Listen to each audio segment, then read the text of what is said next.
बड़ा सवाल में आपका स्वागत है। मैं हूं राकेश अग्निहोत्री। आज चर्चा होगी भाजपा ठहराव और बिखराव।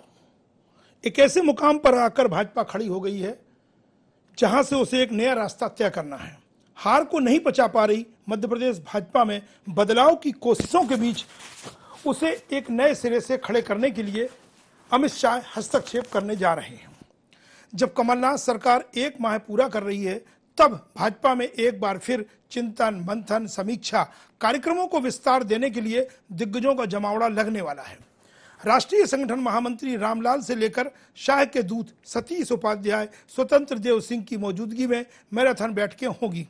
रामलाल के बारे में खबर आई है कि उनकी तबीयत भी खराब है, लेकिन फिर भी इंतजार है प्रदेश भाजपा को उनका। तो भाजपा की सरकार जाने और शिवराज सिंह चौहान को राष्ट्रीय उपाध्यक्ष बनाए जाने के बाद होने वाली इस बैठक का महत्व इसलिए और बढ़ जाता है क्योंकि इस बार लक्ष्य और बड़ा है, वो है मिशन मोदी। लेकिन प्रदेश भाजपा में ठहराव और बिखराव साफ देखा जा सकता है, जिसकी वजह भाजपा संगठन की व्यवस्था का लगभग अस्त व्यस्त हो जाना माना जा रहा है। भाजपा कई गुटों में बंट चुकी है, कोई किसी की सुनने को तैयार नहीं है। ऐसा नहीं है कि नेता नहीं है, नेता दिग्गज नेता हैं, दिल्ली में उनका दखल है, लेकिन असमंजस और अनिर्णय की स्थिति। संगठन स्तर पर फैसले या तो देर से लिए जा रहे हैं या फिर उन्हें अमली जामा नहीं पहनाया जा पा रहा है। बात अब सामूहिक नेतृत्व की होने लगी है उस मध्य प्रदेश में जहां शिवराज के नेतृत्व में 13 साल और 15 साल भाजपा ने राज किया है, लेकिन समन्वय, सामंजस्य की कमी के कारण समस्याओं का समाधान समय पर सामने नहीं आ पा रहा है। शायद यह कहना गलत नहीं होगा कि जो स्थिति 2004 में इंडिया साइनिंग की भूल भुलैया में उलझने के साथ अटल बिहारी वाजपेयी सरकार के जाने के बाद राष्ट्रीय स्तर पर भाजपा संगठन में निर्मित हुई थी, लगभग वही स्थिति मध्य प्रदेश में शिवराज की सत्ता के जाने के बाद नजर आ रही है। राष्ट्रीय नेतृत्व भी मध्य प्रदेश को लेकर असमंजस में है। कोई कुछ भी दावा करे, लेकिन कार्यकर्ता की नजर से देखें तो पूर्व मुख्यमंत्री, नेता प्रतिपक्ष, प्रदेश अध्यक्ष और संगठन महामंत्री के बीच संकट, सबसे बड़ा संकट भरोसे और समन्वय के अभाव का खड़ा हो चुका है। तो बड़ा सवाल में आज चर्चा होगी मध्य प्रदेश भाजपा में ठहराव और बिखराव। आखिर यह स्थिति क्यों निर्मित हुई है, जिस मध्य प्रदेश के संगठन की तारीफ कुशाभाऊ ठाकरे, प्यारेलाल खंडेलवाल जैसे नेताओं की अगुवाई में होती रही है, जिसको आदर्श मानते रहे नितिन गडकरी, राजनाथ सिंह, आडवाणी जी, फिर यह स्थिति मध्य प्रदेश में आखिर क्यों निर्मित हुई है। कुछ सवाल आपकी स्क्रीन पर। राष्ट्रीय संगठन महामंत्री रामलाल के पुराने फार्मूले यानी मैराथन बैठकों से क्या प्रदेश भाजपा का कायाकल्प होगा? अटल सरकार जाने के बाद जो स्थिति भाजपा के अंदर राष्ट्रीय स्तर पर निर्मित हुई, क्या वही शिवराज के जाने के साथ मध्य प्रदेश में निर्मित हो गई है? भाजपा में ठहराव और बिखराव यदि है तो उसकी वजह क्या है? प्रदेश अध्यक्ष, पूर्व मुख्यमंत्री, नेता प्रतिपक्ष, संगठन महामंत्री में संवाद और समन्वय का अभाव? सत्ता जाने के बाद क्या भाजपा में स्वीकार्य नेतृत्व का संकट पैदा हो गया है? तो इस बड़ी समस्या का समाधान क्या अमित शाह के पास है? मिशन मोदी के लिए अमित शाह की गाइडलाइन मध्य प्रदेश में नई जान फूंक सकती है, तो कैसे? शिवराज की भूमिका बदलकर क्या यह संभव है? प्रदेश में सरकार के जाने के बावजूद आखिर भाजपा को लोकसभा में ज्यादा संभावनाएं नजर क्यों आ रही हैं? तो उसकी वजह क्या है? शिवराज के बिना मोदी के भरोसे भाजपा आगे बढ़ेगी? शिवराज की भूमिका बदलना, यदि हार का ठीकरा फोड़ना है, तो फिर प्रदेश अध्यक्ष और दूसरे जिम्मेदार नेता इससे कैसे बच सकते हैं? भाजपा के जिम्मेदार नेताओं के बीच अनबन में यदि दम है, तो फिर पट्टावाद, गणेश परिक्रमा के द्वंद्व से संगठन और कार्यकर्ता कैसे बाहर निकलेंगे? राष्ट्रीय संगठन महामंत्री रामलाल के पुराने फार्मूले यानी भोजन, बैठक और विश्राम, मैराथन बैठकों का सिलसिला क्या भाजपा का कायाकल्प करेगा? चलिए हम चर्चा शुरू करते हैं। 3 खास मेहमान हमारे साथ स्टूडियो में मौजूद हैं। भाजपा का पक्ष रखने के लिए प्रवक्ता अनिल सौमित्र जी, आपका स्वागत है। भाजपा की नब्ज पहचानने वाले वरिष्ठ पत्रकार सुरेश शर्मा जी, और पूरी राजनीति को समझने और समझाने वाले गौरव चतुर्वेदी जी। सबसे पहले सुरेश शर्मा जी, क्या वाकई में जो स्थिति 2004 में इंडिया साइनिंग के भूल भुलैया में खोई भाजपा के अंदर निर्मित हुई थी, जब राजनाथ सिंह को राष्ट्रीय अध्यक्ष बनाया गया, फिर लाल कृष्ण आडवाणी, फिर नितिन गडकरी। क्या वहीं आकर सत्ता जाने के बाद, मध्य प्रदेश में शिवराज के जाने के बाद भाजपा उस मुहाने पर आके खड़ी हो गई है?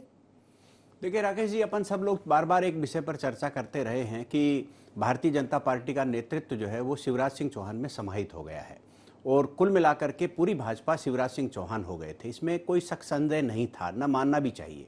और इन परिस्थितियों को देखते हुए जब शिवराज सिंह चौहान मध्य प्रदेश की सत्ता से परे हटे हैं तो वो संगठन जो है, जिस संगठन की हमेशा तूती बोला करती थी पूरे देश में, वो जर्जर हालात में है, हल्के नेतृत्व के हाथों में है। क्योंकि बड़ा पदाधिकारी जो है वो तीसरी ग्रेड का, मैं बार बार एक बात कहता हूं, राकेश सिंह जी बहुत योग्य व्यक्ति हैं, उनकी योग्यता पर सवाल नहीं उठा रहा मैं, पर उनकी उम्र पर सवाल उठा रहा हूं। वो पद पर बैठ करके बड़े नहीं दिखाई देते। तो इसके कारण जो ठहराव जैसी स्थिति आप बोल रहे हो वो कहीं न कहीं आकर के निर्मित हो जाती है। और यहां इसलिए निर्मित हो जाती है कि मध्य प्रदेश में पूरा का पूरा संगठन जो था, फिर मैं दोबारा से कह रहा हूं, केवल नेतृत्व की बात नहीं कर रहा हूं, मध्य प्रदेश भारतीय जनता पार्टी की बात नहीं कर रहा हूं, जिलों की बात नहीं कर रहा हूं, कार्यकर्ता की आस्था जो है वो दीनदयाल परिसर की बजाय शिवराज सिंह चौहान के श्यामला हिल्स पर ज्यादा हो गई थी और आज भी उनके साथ है। अब मुझे ये लग रहा है कि किसी भी राजनीतिक संगठन में जब सत्ता परिवर्तन होता है, यानी कि रेलगाड़ी जब ट्रैक बदलती है तो वो ठंडी हो जाती है, धीमे चलने लग जाती है, या उसे ये लगता है कि मैं ज्यादा तेज चलूंगा तो पलटने का खतरा है। मुझे लगता है मध्य प्रदेश में शिवराज सिंह चौहान का जो नेतृत्व है उसका विकल्प तलाशा जा रहा है। विकल्प तलाशने के पहले ही परिवर्तन कर दिया गया।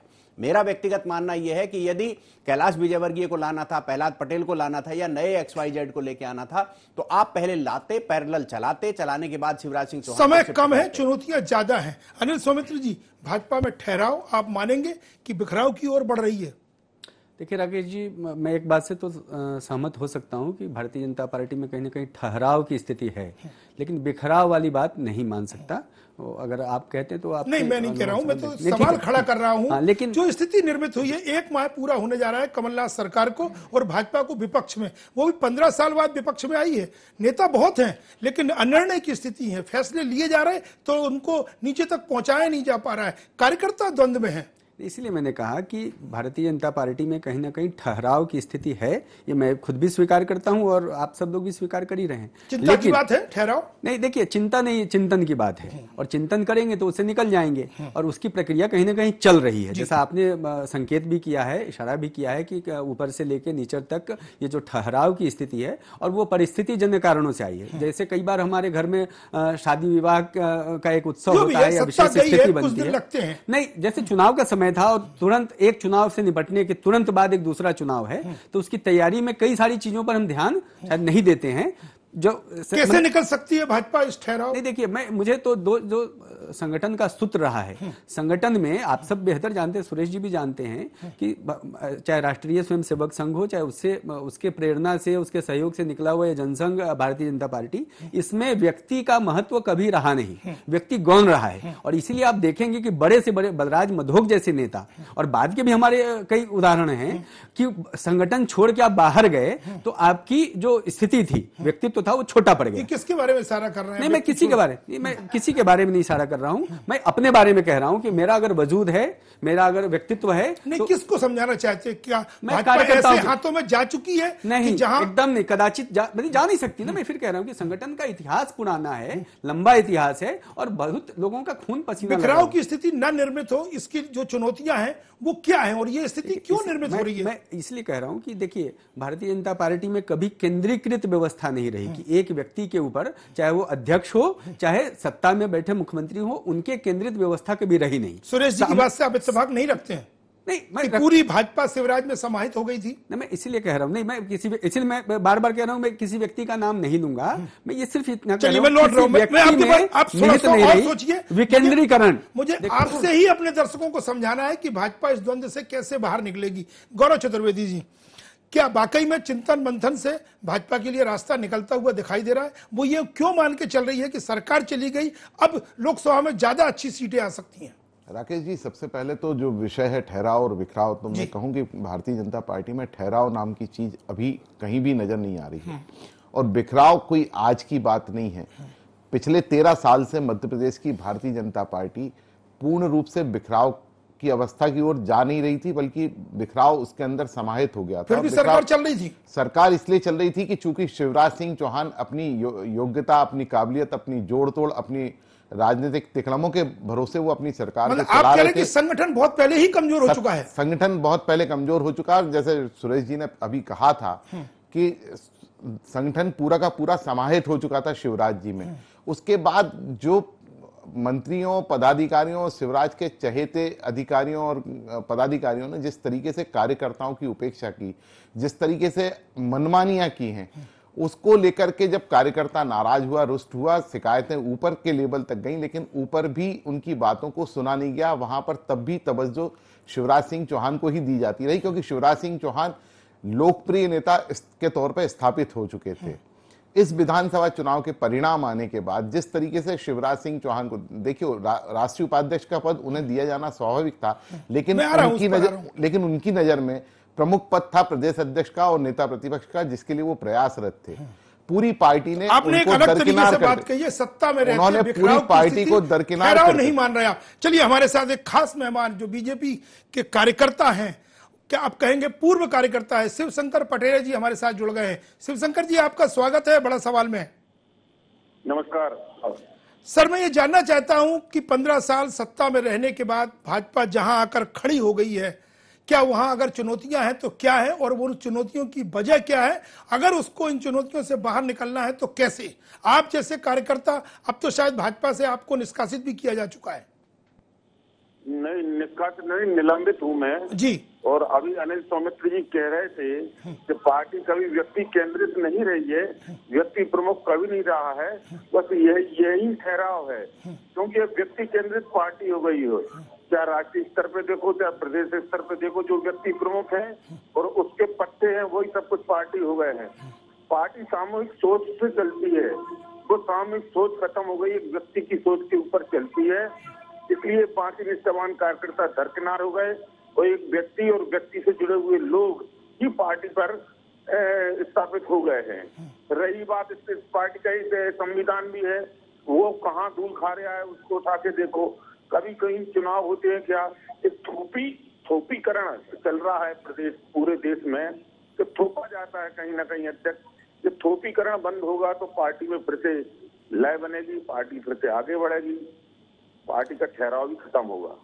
आवाज क्लियर नहीं आ रही है शिवशंकर जी, आप कहाँ हैं? भोपाल में हैं, बाहर हैं? नहीं, मैं इलाहाबाद में हूँ। मेरे पिताजी समाप्त हो गए हैं तो मैं उनकी अस्थि विसर्जन के लिए आया था। माफी चाहूंगा, मैंने इस वक्त आपसे संपर्क किया है, लेकिन क्या मैं बात कर सकता हूँ ना? नहीं, मैं कह भी रहा हूँ, भारतीय जनता पार्टी का एक संविधान था, वो संविधान कहाँ धूल खा रहा है, उसको देखा जाए, उसके अनुसार चला जाए। तो व्यक्ति केंद्रित जो पार्टी हुई उसको हटाया जाए, जहाँ जो व्यक्ति बैठा है वही प्रमुख हो गया। पार्टी तो सामूहिक सोच से चलती है। तो नहीं, सामूहिक नेतृत्व की बात भाजपा अब कहने लगी है, पहले तो शिवराज के नेतृत्व में थी, दिल्ली में अभी मोदी और शाह का नेतृत्व है। वो चुनौतियां क्या हैं? अगर सरकार चली भी गई है तो चलिए मान लेते हैं 15 साल बाद भाजपा संगठन कमजोर सिर्फ सामूहिक नेतृत्व के अभाव में है या व्यवस्था बहुत नीचे तक गड़बड़ा चुकी है? सर, व्यवस्था नीचे तक गड़बड़ा चुकी है। बड़े बड़े तपस्वी कार्यकर्ता घर में बैठ गए हैं, उन्हें फिर से इकट्ठा करना चाहिए, उन्हें फिर से काम पे लगाना चाहिए, उनका फिर से विश्वास जीतना चाहिए। एक व्यक्ति केंद्रित ऐसा हो गया था जिसके नहीं यही परिणाम केंद्र में ना दोहरा जाए, मुझे ये चिंता है, क्योंकि मध्य प्रदेश के परिणाम तो सिर्फ इसीलिए आए कि व्यक्ति केंद्रित पार्टी हो गई थी। चलिए पटेल जी, आप फोन लाइन पे उपलब्ध रहिए हमारे साथ, मैं आपके पास फिर लौट रहा हूं। सुरेश जी, एक कार्यकर्ता निलंबित है जो ये बात कर रहा है, इस बात में दम है जो सवाल खड़े कर रहे हैं कि सामूहिक नेतृत्व अब बहुत जरूरी है भाजपा के लिए, या फिर एक ऐसे नेता की दरकार है जिसके पीछे सब चल सके? वो नेता क्या पार्टी के पास है या थोपा जा सकता है जो सबको साथ लेकर चल सके?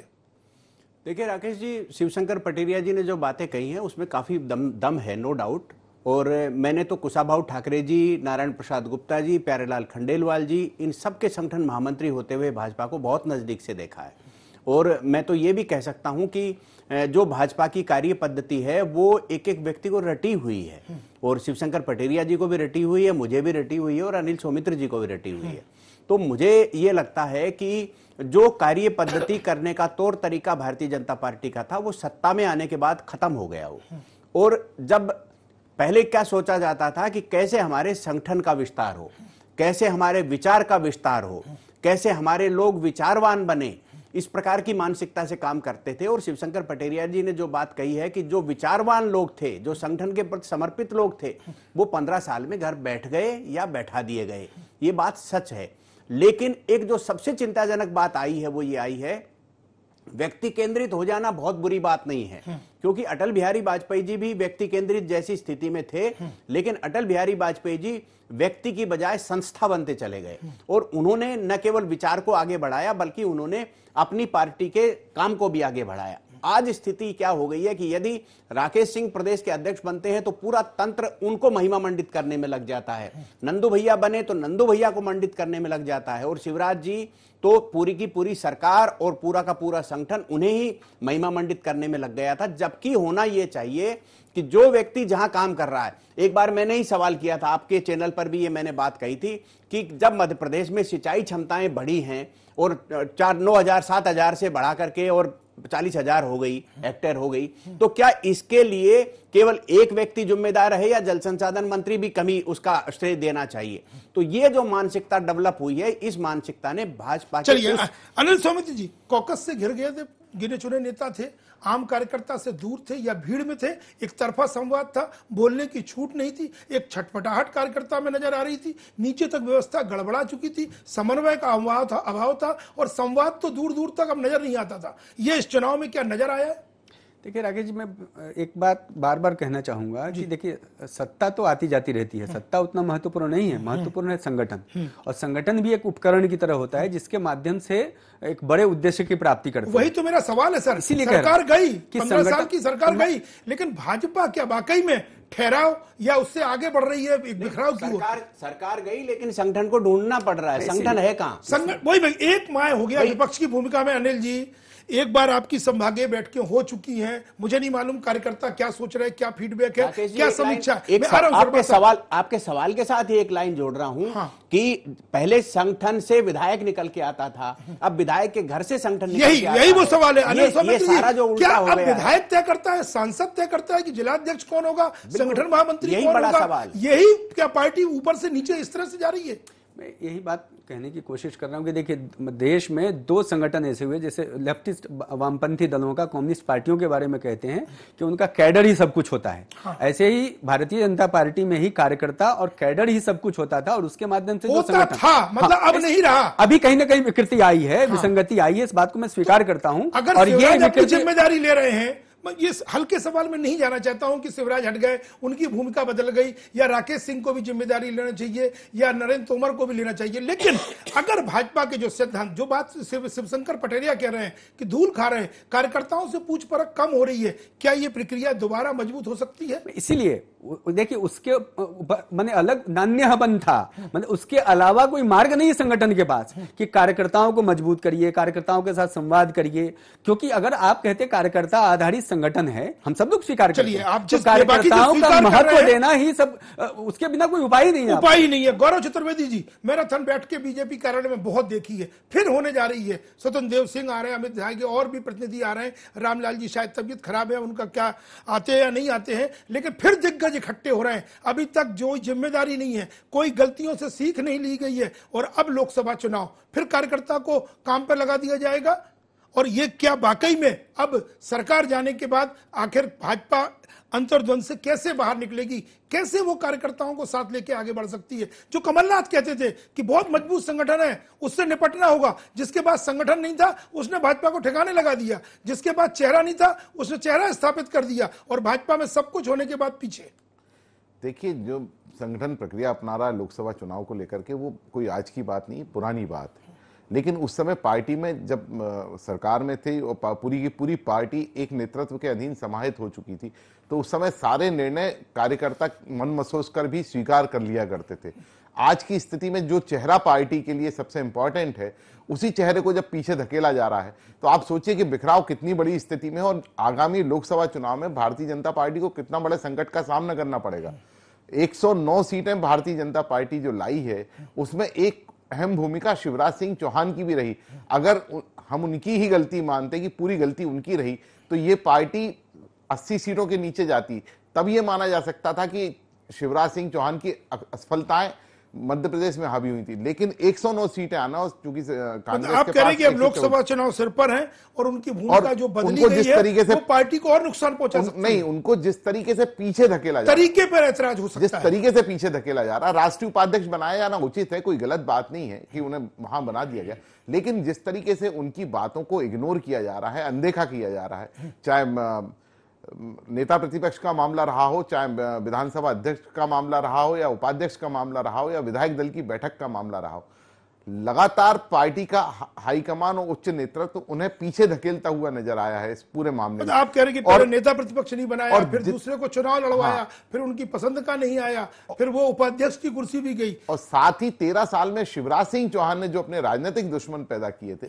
वो सारे के सारे लामबंद होकर शिवराज सिंह चौहान इसी को कारण निपटाने भाजपा में लगे आके और ये संकट पार्टी खड़ा में हो गया। बिखराव का एक सबसे बड़ा शिवशंकर जी कारण के पास एक बार जाना चाहेंगे। शिवशंकर जी, पट्टाबाद आपने कहा, गणेश परिक्रमा की बात की है, वाकई में भाजपा को आपने बहुत करीब से देखा है। अब क्या इतना बड़ा बदलाव अचानक क्यों आ गया है? ये इससे कैसे भाजपा निकल सकती है बाहर? या नेतृत्व क्षमता नहीं रह गई है, या फिर मैनेजमेंट इतना हावी हो गया है कि सिद्धांत जो आपने कहा है वो बहुत पीछे छूट चुके हैं? साहब ये चतुर्वेदी जी तो अभी तक वही बात कर रहे हैं यार। भाई आधी विधानसभा चुनाव हारने के बाद भी तो फजीयत पार्टी की किस आदमी ने करवाई? उम्मीदवार खड़ा किया अध्यक्ष का, वोटिंग से भाग गए, उपाध्यक्ष हाथ से चला गया। मतलब उसी आदमी की गलती है, उसी आदमी को फिर आगे करने की बातें कर रहे हैं। भाई उन्हीं के कारण तो हारे हो आप। नहीं, लेकिन मैं मान लेते हैं शिवराज जी उन्होंने जिम्मेदारी भी ली और वो जिम्मेदार हैं भी, लेकिन मैं तो आपसे ये जानना चाहता हूं कि पिछले 15 साल में संगठन कहां आके खड़ा हो गया था और उसके पहले कैसा था, और अब जब प्रबंधन हावी है तब क्या उम्मीद रखें इस बीजेपी संगठन से? यहां तो अब पेट भरकर खड़े कर दिए गए हैं। देखिए राकेश जी, कांग्रेस का दमन चक्र अब चलना है सरकार के माध्यम से पूरे प्रदेश के छोटे छोटे कार्यकर्ताओं पे। उससे बचने के लिए संगठित भाजपा होना बहुत जरूरी है। पुराने भाजपाइयों को इकट्ठा किया जाना बहुत जरूरी है, क्योंकि वो दमन चक्र से भाजपा टूट जाएगी। अभी टूटी नहीं है, भाजपा खड़ी है, बराबरी से खड़ी है कांग्रेस के, लेकिन अब जो सरकार का दमन चक्र चलेगा पूरे प्रदेश में, उससे बचने के लिए भाजपा को संगठित और मजबूत होने के लिए सारे पुराने कार्यकर्ताओं को इकट्ठा करके एक मजबूती प्रदान करना चाहिए, लोकसभा का चुनाव जीत के बताना चाहिए। अगर दिग्विजय सिंह की वापसी हो सकती है, अगर ज्योतिरादित्य कमलनाथ के साथ कदम ताल कर रहे हैं, तो फिर नरेंद्र तोमर, शिवराज सिंह चौहान के बीच में क्या उमा भारती की भी एंट्री हो सकती है? कितनी जरूरी है? सभी कार्यकर्ताओं को कह रहा हूं मैं, सभी कार्यकर्ताओं को मिलके, अकेले शिवराज सिंह की अगुवाई में कुछ नहीं हो सकता। कई लोगों को अगुवाई करना पड़ेगी और पूरे प्रदेश के कार्यकर्ताओं को उनके पीछे होना पड़ेगा। पर्दे के पीछे जो संघ भूमिका निभाता है उसकी जिम्मेदारी क्या तय नहीं होगी क्या? जी, संघ जो पर्दे के पीछे, क्या इस चुनाव में संघ ने हाथ पीछे खींच लिए थे, या फिर उनकी भी जो भूमिका थी उस पर भी सवाल अब खड़े हो रहे हैं? नहीं, वो संगठन वो व्यक्ति में ही समाज हो गया था। संगठन व्यक्ति ही सब कुछ हो गया था, एक व्यक्ति ही सब कुछ था। उसी को क्या है, केंद्रीय नेताओं ने उसको जन नेता स्वीकार कर लिया था। तो अब क्या लगता है कि जो प्रदेश अध्यक्ष की कुर्सी पर बैठे हैं उनका अनुभव, उनकी जिम्मेदारी पूरी भाजपा को साथ लेकर चल सकते हैं? नहीं चल सकते साहब, बिल्कुल नहीं चल सकते। वो अचानक कहीं से ढूंढ के बिठाए गए थे। कई लोग उनसे लड़ रहे थे तो ऐसा प्यारा सा आदमी लेके आए, चुपचाप बिठा दिया और ताकि कोई वो ना हो। बाकी उनमें को उनका कोई वो योगदान इस चुनाव में दिखा ही नहीं कहीं कुछ। आप निलंबित हैं, आप चाहते हैं कि भाजपा में आप जैसे लोग और भी लौटे? पूरे प्रदेश में जो ठहरे हुए लोग हैं, जो घर बैठे हुए लोग हैं, सबको लौटाना चाहिए और मजबूत भाजपा करना चाहिए ताकि लोकसभा चुनाव जीते। चलिए पटेल जी, आपका चर्चा में जोड़ने के लिए शुक्रिया। अनिल सोमित जी, वाकई में क्या अब समय आ गया है कि बड़ा दिल दिखा करके कोई एक नेता नहीं, सब साथ बैठे, और वो नेता कौन होगा जो सबको स्वीकार होगा, साथ लेकर चल सके? देखिए, मैं फिर नेता की बात नहीं करूंगा। मैं बार बार कह रहा हूं कि जो भी नेता है मध्य प्रदेश में राष्ट्रीय स्तर पे, उनको भारतीय जनता पार्टी संगठन और का विचार रखना पड़ेगा मन में, और कार्यकर्ता भाव अपने अंदर लाना पड़ेगा। जब वो उनके अंदर कार्यकर्ता भाव आएगा तभी वो कार्यकर्ताओं के मन की बात समझ सकते हैं। अन्यथा अगर वो नेता बने रहेंगे तो मुझे लग रहा है नेता तो फिर वो बड़े नेताओं को देखेंगे। छोटी सी प्रतिक्रिया सुरेश शर्मा जी, जो नेता है, दिग्गज नेता है, अभी भी उनमें दम है कि वो अपनी अहमियत का एहसास करा रहे हैं, एक दूसरे की टांग खींच रहे हैं। वाकई में वो फार्मूला क्या होगा कि भाजपा लोकसभा चुनाव में कमलनाथ और दिग्विजय सिंह और सिंधिया के सामने खड़ी हो, क्या ये ठहराव बिखराव की ओर तो नहीं ले जाएगा? देखिए, जो अहम आ गया है नेताओं में, बड़े नेताओं में, उस अहम को दूर करते हुए ये अनुकूल परिस्थिति है। राकेश जी, जो बार बार एक बात आ रही है कि कमलनाथ सरकार 1 महीने में एक्सपोज हो गई, और एक्सपोज इसलिए हो गई कि उसको अनेकों निर्णयों में यू टर्न लेना पड़ा है। अधिकारी कमलनाथ जी पर हावी हो गए हैं और दिग्विजय सिंह और अन्य जो नेता हैं वो अवसर की ताक में बैठे हैं। इसलिए बीजेपी फायदा उठा सकती है यदि उनके नेतृत्व ने अहंकार गलतियों से। छोटी सी टिप्पणी 30 सेकंड के अंदर, गौरव चतुर्वेदी जी। राकेश जी, पूरी पार्टी को ऊपर से लेकर नीचे तक जब तक एकता का राग नहीं पार्टी के बीच में बोएंगे और उन्हें समझाएंगे। आज की तारीख में स्थिति यह है कि ऊपरी नेतृत्व ही जब यहाँ के मध्य प्रदेश के स्थानीय नेतृत्व के बीच में झगड़ा डाल रहा है तो बिखराव की स्थिति स्वाभाविक रहेगी। जब तक पार्टी एक नहीं होगी और ऊपर से एक नहीं होगी तब तक लोकसभा चुनाव भी आसान नहीं है। चर्चा को यहीं विराम देंगे। भाजपा में कभी वर्टिकल विभाजन की बात, स्थिति निर्मित नहीं हुई, चाहे बलराज मधोक हो, चाहे उमा भारती हो, या फिर लालकृष्ण आडवाणी का या दूसरे नेताओं का हाशिए में पहुंचा देना। लेकिन ये वक्त कम से कम मध्य प्रदेश में जो नारा कांग्रेस ने दिया था, वक्त है बदलाव का, भाजपा के अंदर पूरी तरह से फिट होता है। जहां दिग्गज नेता है, एक साथ नहीं चल रहा है, बात सामूहिक नेतृत्व की उठ रही है, और चिंतन और मंथन अगर औपचारिकता बन के रह जाते हैं ऊपर से नीचे के एजेंडे को आगे बढ़ाने तक, तो फिर भाजपा का कायाकल्प कैसे होगा, ये सवाल हमेशा खड़ा रहेगा। अपने मेहमानों का शुक्रिया अदा करूंगा, सुरेश शर्मा जी, गौरव चतुर्वेदी जी और अनिल सोमिल जी, सभी का धन्यवाद। इसी के साथ इजाजत दीजिए। राकेश अग्निहोत्री को नमस्कार।